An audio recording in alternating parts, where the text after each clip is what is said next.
Good morning student. Subject एटीएमडीटी आ subject ની અંદર આપણે લાસ્ટ લેક્ચર ની અંદર ડિસ્કસ કરતા હતા યુનિટ નંબર 6 જે આપણે ચાલુ કર્યું હતું। યુનિટ નંબર 6 છે servicing inspection of suspension and chassis and frame, એટલે કે સસ્પેન્શન સિસ્ટમ અને ચેસિસ અને ફ્રેમ નું સર્વિસિંગ કઈ રીતના કરવું તે આપણે આની અંદર જોવાનું છે। तो ये જોઈએ तो આપણે કે સસ્પેન્શન ની અંદર આપણે લાસ્ટ ટાઈમ બે ક્વેશ્ચન ડિસ્કસ કર્યા હતા, જેની અંદર એક હતું કે સ્પ્રંગ એન્ડ અનસ્પ્રંગ વેટ, એટલે કે સ્પ્રંગ વેટ કોને કહેવાય અને અનસ્પ્રંગ વેટ કોને કહેવાય એ આપણે જોયું હતું। બીજો આપણે ક્વેશ્ચન ડિસ્કસ કર્યો હતો જે તમને અહીંયા દેખાઈ રહ્યો છે કે troubleshooting of suspension, suspension ની ટ્રબલ શૂટિંગ જોઈ છે, જેની અંદર ડિસ્કસ કર્યું હતું front wheel shimmying, tramp the front wheel, rough side. Next trouble આપણે જોઈ હતી breakage of spring and electronic vibration and noise ની ટ્રબલ આપણે ડિસ્કસ કરી હતી। ધેન ત્રીજો ક્વેશ્ચન આપણે જોયો હતો inspection procedure of suspension system, suspension system નું ઇન્સ્પેક્શન પ્રોસિજર શું હોય છે તે આપણે જોયું હતું। આજે આપણે ડિસ્કશન કરીશું હવે servicing of મેકફર્સન suspension system.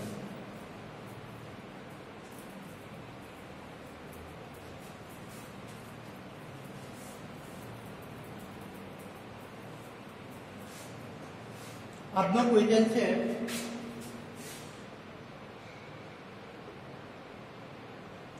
Servicing of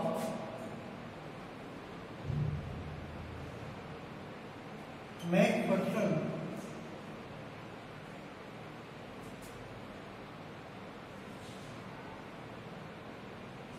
suspension system.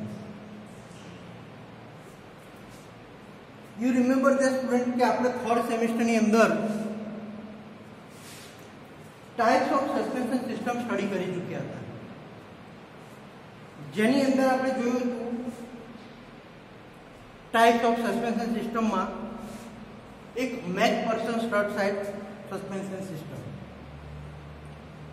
મેકફર્સન strut type suspension system જે આપણે ડિસ્કશન કર્યું હતું એની ડિટેલ્સમાં લાઇન ડાયાગ્રામ ને બધું આપણે થર્ડ સેમેસ્ટરમાં ભણી ચૂક્યા।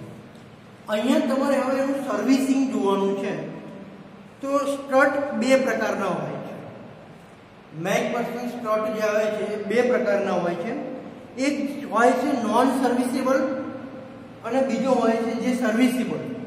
જે ખરાબ થાય તો તેને રિપેરેબલ થઈ શકતું હોય છે, પણ એક જે નોન સર્વિસેબલ આવે છે જે ખરાબ થાય તો એને રિપેર નથી કરવામાં આવતો, ડાયરેક્ટ બદલવામાં આવતો હોય છે। તો આ બે છે સસ્પેન્શન સિસ્ટમના ટાઈપ, જે નોન સર્વિસેબલ અને સર્વિસેબલ છે। હવે આપણે જોઈએ કે સર્વિસેબલ જે નોન સર્વિસેબલ છે મેકફર્સન સસ્પેન્શનમાં,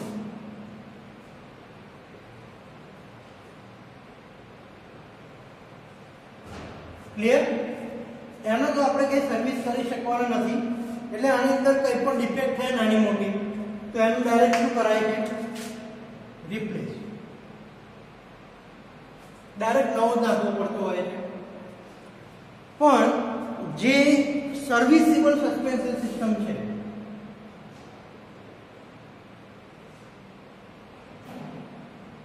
સર્વિસેબલ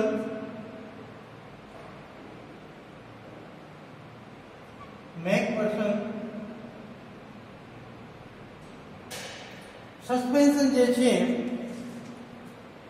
તે એને કઈ રીતના રિપેર કરવું એ જોઈએ। હવે તો એની અંદર બંને કોઇલ સ્પ્રિંગ બદલી નાખવામાં આવે છે। પહેલા તો જે સર્વિસેબલ સસ્પેન્શન સિસ્ટમ છે એની અંદર પહેલા તો કોઇલ સ્પ્રિંગ આવે એ પહેલા બદલી નાખવામાં આવે છે। પછી મેકફર્સન સ્ટ્રટ સર્વિસિંગ કરવા માટે એને પહેલા સૌથી પહેલા લીકેજ ચેક કરી લેવું। સૌ પ્રથમ તો એને વ્હીલ ઉપરથી કાઢી નાખવું, વ્હીલમાંથી એને બહાર કાઢવું પડે, એટલે કે ડિસેમ્બલ કરી દેવું। ધેન આફ્ટર એની સ્પ્રિંગ કોમ્પ્રેશનની મદદથી એની સ્પ્રિંગ ખોલી નાખવાની, જે compressor remover spring compressor remover આવે છે એની મદદથી એની સ્પ્રિંગ રિમૂવ કરવાની. દેન સ્પ્રિંગને જો સ્પ્રિંગ ટેન્શન વીક હોય એટલે કે સ્પ્રિંગને પ્રેસ કરીને ચેક કરી લેવાની. જો સ્પ્રિંગનું ટેન્શન પ્રોપર ન હોય એટલે કે સ્પ્રિંગ પ્રોપર દબાતી ન હોય તો એને રિપ્લેસ કરવી પડશે. તો સ્પ્રિંગને રિપ્લેસ કરી દો. દેન જો બંને સ્ટ્રટ પહેલા એક 1 બાય 1 સ્ટ્રટ ખોલી નાખવાનો. સ્ટ્રટની કન્ડિશન ખાસ ચેક કરી લેવાની. એની તો કોઈ કોરોઝન ના લાગી હોય, ડસ્ટ પાર્ટિકલ ના લાગી હોય, કોઈ કાર્બન ડિપોઝિટ જામ ના થઈ ગઈ હોય, આ એની ખાસ કન્ડિશન એની ચેક કરી લેવાની. દેન જોઈએ તો આપણે કે બંને સ્ટ્રટ જો ખોલવા લાયક હોય તો એનું કન્ડિશન પ્રમાણે એને ખોલીને સર્વિસ કરવામાં આવતી હોય છે. ઇન્સ્પેક્શનની અંદર શું કરવાનું કે સ્ટ્રટમાં ઓઇલ લીક થાય છે કે નહીં તે ચેક કરી લો. જે આપણે સ્ટ્રટ ખોલીએ મેકપર્સન સ્ટ્રટના જે બે સ્ટ્રટ હોય છે તે ખોલીએ તો એની અંદર લીકેજ પ્રોબ્લેમ છે કે નહીં તે ચેક કરી લેવાનું. બીજું તેને માઉન્ટિંગ ખાસ ચેક કરો. તેના પ્રોપર માઉન્ટિંગ હોવા જોઈએ ચેસિસ ફ્રેમ સાથે તે ચેક કરી લેવાના. દેન રબર આઇસોલેટ જે એની ઉપર જે રબર કવર આવતું હોય છે તમે જોયું જશે કોઇલ સ્પ્રિંગ સસ્પેન્શનની ઉપર એક રબર કવર મારેલું હોય છે બ્લેક કલરનું. તે રબર કવરની કન્ડિશન ચેક કરી લેવી. કારણ કે જો એની અંદર ક્રેક પડી જશે, એ ખરાબ થઈ ગઈ હશે તો તમારે તેને રિપ્લેસ કરવું પડશે. બીજું કે જે બેરિંગ હોય જે સસ્પેન્શન સિસ્ટમની અંદર મેકપર્સન સ્ટ્રટ સસ્પેન્શનમાં જે બેરિંગ આવતું હોય છે એ જો બેરિંગ જામ હોય તો બેરિંગને પ્રોપર લુબ્રિકેશન કરવી પડતી હોય છે. એક ખાસ ચેક કરી લેવું જોઈએ. એની એસેમ્બલીની અંદર આપણે જોઈએ તો સ્પ્રિંગને સ્ટ્રટ ઉપર રાખીને તેનું સ્પ્રિંગ ડિફ્લેક્શન ચેક કરી લેવું. આ વસ્તુ એક આવશે મેકપર્સન સ્ટ્રટ સસ્પેન્શન સિસ્ટમમાં. હવે જોઈએ કે એને શું શું વસ્તુ રિપ્લેસમેન્ટ કરવાની હોય છે. સર્વિસેબલ થાય ત્યાં સુધી સર્વિસેબલ ન થાય તો અમુક કોમ્પોનન્ટ્સને આ સસ્પેન્શન સિસ્ટમમાં રિપ્લેસ કરવા પડે છે. તો એ કયા કયા કોમ્પોનન્ટ છે તે જોઈએ. તો પહેલા છે ટોર્શન બાર એડજસ્ટમેન્ટ, એટલે કે ટાયર પર સપોર્ટ આપી વ્હીકલને લિફ્ટ ઉપર ઊંચું કરો. લિફ્ટ ઉપર ચડાઈ જેક ઉપર ચડાઈ ત્યારબાદ જે ફ્રન્ટ સાઈડના જે સ્પિન્ડલ હોય તેને લોઅર એન્ડ અને લિફ્ટ વચ્ચેનું અંતર મેઝરમેન્ટ કરો. એટલે કે લોઅર એન્ડ અને જે લિફ્ટ હોય એની બંને વચ્ચેનું મેઝરમેન્ટ જે વ્હીલ ટ્રેક પ્રમાણે જે ડાયમેન્શન પ્રમાણે જે નક્કી કરેલું હોય એઝ પર સર્વિસ મેન્યુઅલ પ્રમાણે તે એનું ડિસ્ટન્સ તમારે મેજર કરી લો. દેન બંને રીડિંગ વચ્ચે તફાવતને કબ હાઇટ કહેવામાં આવે છે. તો એ તમે કબ હાઇટ એક ચેક કરી લો. આ પણ તમારે મેકપર્સન ટાઈપ સસ્પેન્શન સિસ્ટમની અંદર ચેકિંગ કરવું પડશે. તો આ વસ્તુ થઈ કે ટોર્શન બાર એડજસ્ટમેન્ટમાં શું કરવું જોઈએ. દેન જોઈએ બોલ જોઈન્ટ રિપ્લેસમેન્ટ. તો બોલ જોઈન્ટ રિપ્લેસમેન્ટની અંદર શું કરીશું તો બોલ જોઈન્ટને રિવેટેડ બોલ્ટ કે પ્રેસ ફિટ હોય તે બદલવાની રીત પ્રમાણે તેને રિપ્લેસમેન્ટ કરી લો. વ્હીલ કવર ખોલીને એનું ખાસ એક બોલ જોઈન્ટને ચેક કરો. તો આ વાત થઈ serviceable of McPherson type suspension system. Next question જોઈએ હવે કોઇલ સ્પ્રિંગ અને લીફ સ્પ્રિંગનું લુબ્રિકેશન.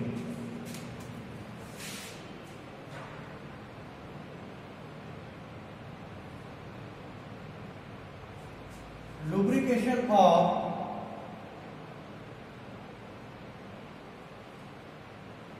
coil spring and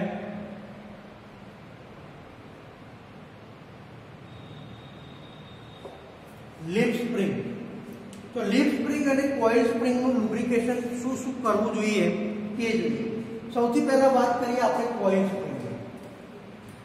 તો કોઇલ સ્પ્રિંગમાં શું કરવું જોઈએ ખાસ લુબ્રિકેશનની અંદર તો કે અમુક એના જે એજ પર સર્વિસ મેન્યુઅલ પ્રમાણે જે કિલોમીટરે લખ્યા છે એ કિલોમીટર પ્રમાણે તેનું પ્રોપર લુબ્રિકેશન કરવું જોઈએ. બીજું કે લુબ્રિકેશન કોઇલ સ્પ્રિંગને સામાન્ય રીતે આમ તો જરૂર હોતી નથી, પણ અમુક કન્ડિશનની અંદર સપોઝ કે તમારી ગાડી બહુ ટાઈમ સુધી પડી રહી છે, રાઈટ, બહુ યુઝ નથી કરતા એને, તો શું થશે કે લોંગ ટાઈમ પછી એ કોઇલ સ્પ્રિંગની અંદર કાર્બન ડિપોઝિટ જામ થઈ જશે. એ કાર્બન ડિપોઝિટના લીધે તમારું સ્પ્રિંગનું ડિફ્લેક્શન જે છે એની અંદર પ્રોબ્લેમ આવશે. તો એ સ્પ્રિંગ ડિફ્લેક્શનની અંદર પ્રોબ્લેમ આવે એના કરતાં અમુક કિલોમીટર અમુક ટાઈમ થાય એટલા માટે એને થોડુંક સર્વિસેબલ લુબ્રિકેશન કરતું રહેવું જોઈએ. બીજી વાત કરીએ કે લીફ સ્પ્રિંગને કોઈ કેરોસીનથી એવી રીતે કોઈ સાફ ન કરવું જોઈએ, પણ એનું જે પ્યોર અમુક ટાઈમે ડીઝલ પેટ્રોલથી આપણે પણ લુબ્રિકેશનને સાફ કરતા હોઈએ છીએ, એનું કોરોઝન દૂર કરતા હોઈએ છીએ. તો એ પ્રમાણે એનું જે પ્રોપરલી સોલ્યુશન જે સોલ્વન્ટ આવતું હોય છે લુબ્રિકેશન સોલ્વન્ટ એનો યુઝ કરીને પ્રોપર એને લુબ્રિકેશન કરવું જોઈએ. બીજું કે લુબ્રિકેન્ટ તરીકે ગ્રેફાઇટ ઓઇલ,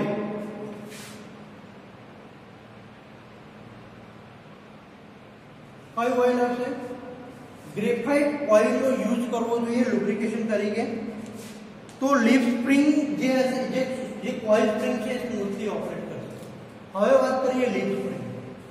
કોઇલ સ્પ્રિંગ તો તમને ખબર જ છે કે જે સસ્પેન્શન સિસ્ટમનો આ સ્ટડ હોય છે અને આ પ્રકારની કોઇલ સ્પ્રિંગ સસ્પેન્શન સિસ્ટમમાં આવતી હોય છે. જે તમે દરેક સ્ટુડન્ટ જોડે વચ્ચે શું હોય છે? એક રોડ હોય છે. તો આનું આપણે જોયું ગ્રેફાઇટ ઓઇલથી કઈ રીતે લુબ્રિકેશન થતું હોય છે. બટ હવે વાત કરીએ આપણે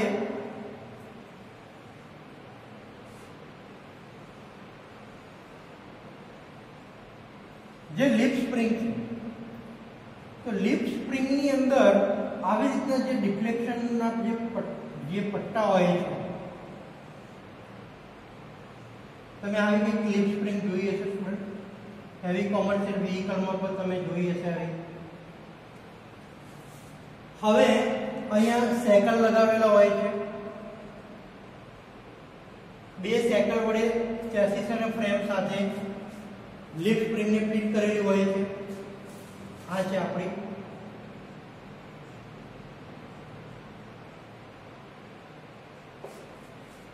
લીફ સ્પ્રિંગ. ક્લિયર?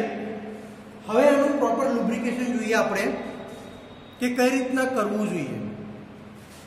તો સૌથી પહેલા તો આ બે જગ્યા જે છે સાયકલની જે ચેસિસની ફ્રેમ સાથે ફિટ કરવામાં આવી હોય ત્યાં આગળ કોઈ પણ જાતનો કોરોઝન લાગેલો હોવો જોઈએ નહીં. ત્યાં આગળ કોઈ પણ ટાઈપનો જો કોરોઝન લાગ્યો હોય તો હેમરિંગ પેપર વડે એને ક્લીન કરવામાં આવતું હોય છે. ધેન અહીંયા જ્યાં બે પાટા વચ્ચે બે પટ્ટા વચ્ચે મેટલના જ્યારે સ્પેસ વધી જતી હોય છે ત્યાં આગળ આપણે કંઈક એનો ગ્રીસિંગનો ઉપયોગ કરવો પડે છે. તો ત્યાં ગ્રીસ લગાવવું પડે છે. તો આ વાત થઈ લુબ્રિકેશનની. પછી જ્યારે સાયકલના બુશ જે અહીંયા સાયકલ હોય છે ત્યાં બુશિંગ મારેલા હોય, તે બુશિંગની અંદર કાટ ન લાગી જાય એટલે એઝ પર સર્વિસ મેન્યુઅલ પ્રમાણે જે ટાઈમે એનું સર્વિસિંગ કરવાનું હોય તે ટાઈમે તેનું સર્વિસિંગ કરતું રહેવું જોઈએ. ધેન જોઈએ તો ફ્રન્ટ સસ્પેન્શનમાં નકલ જોઈન્ટ અને બોલ જોઈન્ટમાં ગ્રીસ પ્રોપર છે કે કેમ તે પણ વસ્તુ આપણે ચેક કરતી રહેવી જોઈએ. તો આ પ્રમાણે લુબ્રિકેશનનું ટાઈમિંગ, લુબ્રિકેશનનું પ્રોપર ગ્રેડ વાળું ઓઇલ છે, ગ્રીસિંગ છે, એનો યુઝ કરીને આપણે સાયકલ જોઈન્ટનું, લીફ સ્પ્રિંગનું આ બધાનું આપણે પ્રોપર લુબ્રિકેશન કરી શકીએ છીએ. તો અહીંયા સ્ટુડન્ટ આપણે વાત કરી આજે ટોટલ બે ક્વેશ્ચન્સ આપણે આજે ડિસ્કસ કર્યા. પહેલો ક્વેશ્ચન જોયો એટીએમટીમાં મેકફર્સન સ્ટડ સસ્પેન્શન સિસ્ટમનું સર્વિસિંગ. એની અંદર આપણે જોયું કે બે પ્રકારના મેકફર્સન સ્ટડ સસ્પેન્શન સિસ્ટમ આવે છે. એમાં પહેલું હોય છે સર્વિસિબલ અને જે બીજું હોય છે નોન સર્વિસિબલ. સર્વિસિબલ સસ્પેન્શન સિસ્ટમની અંદર શું શું સર્વિસ કરવાનું હોય, કયા કયા પાર્ટ્સને રિપ્લેસ કરવા પડતા હોય છે તે આપણે જોયા. નોન સર્વિસિબલ મેકફર્સન સ્ટડ સસ્પેન્શનની અંદર તો ડાયરેક્ટ કંઈ પણ ડિફેક્ટિવ નાની મોટી ડિફેક્ટિવ થાય તો એને લીકેજ પ્રોબ્લેમ હોય તો આ બધા પ્રોબ્લેમને રિપેર કર્યા કરતાં એને ડાયરેક્ટ રિપ્લેસ જ કરવું પડતું હોય છે. તો એને કહેવામાં આવે છે non serviceable McPherson type suspension system. બીજો ક્વેશ્ચન આપણે જોયો lubrication of coil spring and leaf spring. Leaf spring અને કોઇલ સ્પ્રિંગની અંદર કઈ રીતે તેનું લુબ્રિકેશન કરવું એ આપણે આની અંદર સમજ્યા છે. તો સ્ટુડન્ટ અહીંયા આ યુનિટની અંદર સસ્પેન્શન સિસ્ટમમાં ટોટલ અત્યાર સુધી 4 થી 5 ક્વેશ્ચન છે. ફરીથી એકવાર નોટ ડાઉન કરાવી લઉં છું. જે સ્ટુડન્ટ નોટ નથી કરતા એ લોકો નોટ ડાઉન કરી લો. પહેલો ક્વેશ્ચન આપણે જોયો sprung and unsprung weight of suspension system. બીજું ક્વેશ્ચન આપણે એની અંદર સમજ્યા હતા troubleshooting of suspension system. Suspension સિસ્ટમમાં અલગ અલગ ટાઈપની ટ્રબલ ક્રિએટ થતી હોય છે તે આપણે જોયું. અને ત્રીજો ક્વેશ્ચન પછી આપણે જોયો servicing of McPherson type suspension system. બીજો એક ક્વેશ્ચન આપણે વચમાં ડિસ્કસ કરી ચૂક્યા હતા inspection reconditioning of suspension system.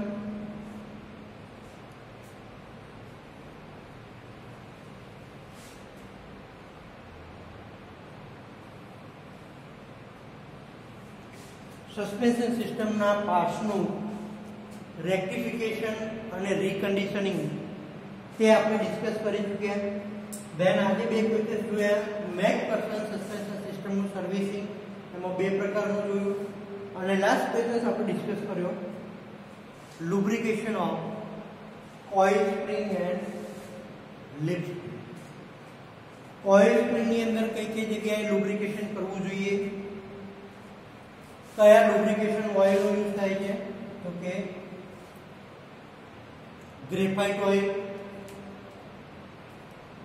Leap spring સસ્પેન્શનની વાત કરીએ તો લિપ સ્પ્રિંગ સસ્પેન્શનની અંદર કઈ કઈ જગ્યાએ પ્રોપર લુબ્રિકેશન કરવું એ પણ આપણે બે સાયકલ છે લિપ છે બંને વચ્ચે કેટલું ગેપ રહેલો હોય છે તે પણ આપણે ડિસ્કસ કર્યું. તો ટોટલ આટલા સ્ટુડન્ટ ક્વેશ્ચન ડિસ્કસ થાય. હજુ ચેસિસ અને ફ્રેમ અહીંયા તમારો સસ્પેન્શનનું પોર્શન જે છે એ ક્લિયર થાય છે. હવે next servicing and trouble shooting of chassis and frame આપણો ટોપિક બાકી રહેશે. Thank you.